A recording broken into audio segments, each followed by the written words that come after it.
This is my new toy here. It's the Dewalt dwe7491rs job site saw. I'm just a kind of a home hobbyist here, but I'm graduating from a craftsman saw. I think it cost me $199 15 years ago. Been a great saw. But I went up to this, had a lot of fun with it so far, built a lot of things, put a lot of use in it in less than a month. Impressive. It's got the Dewalt quality that I expect, and so far I love my decision to buy this. Three things though that I really wanted to point out, and hopefully Dewalt has seen enough comments on Amazon and Lowe's, Home Depot, etc. on some of these things that they can improve on, which I experienced. So first of all is this kind of this Cracker Jack miter gauge here. I know it's kind of a stock out of the box miter gauge, but you'd think with the price of the saw it could have been a little bit higher quality. When I was using it initially, I put it in here and you almost had a 1/16 of an inch slop in there, and when you're trying to do a precise cut, that can really mess you up, especially if you're doing something like molding or you're trying to get a square cut for a shelf or something like that. Was not impressed. Second thing is right here, these aren't notched settings, so when you're turning them, kind of like the miter box saw, you'd expect it to kind of snap into place with a little ball catch or something, but it's not. So you have to line it up. Once you get it lined up and square, it works great. Second thing is that I had to do to this is the back. It, as you can see, it almost looks like it's meant for something to attach to, some sort of faceplate or something. The metal is curved right here, and so when you're doing your cut, if you're using thin material, it'll slide right underneath there.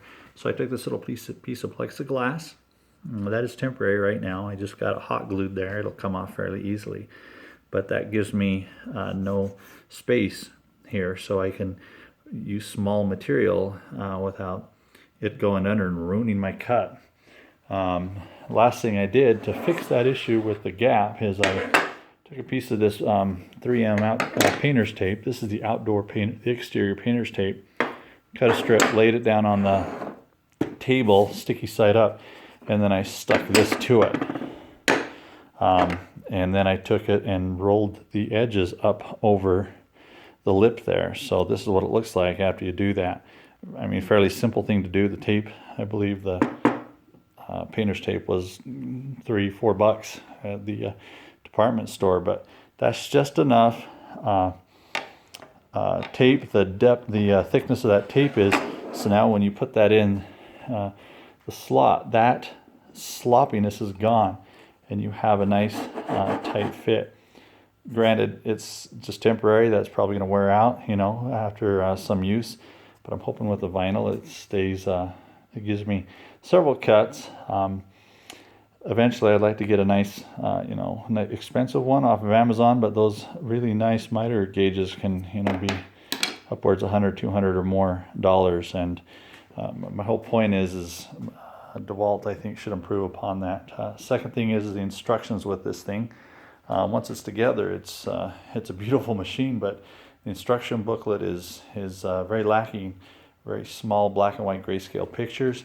The instructions are they're accurate, but they're very confusing, and I think they could use a little bit better pictures, and better explanations on how they put things together, how to put this thing together.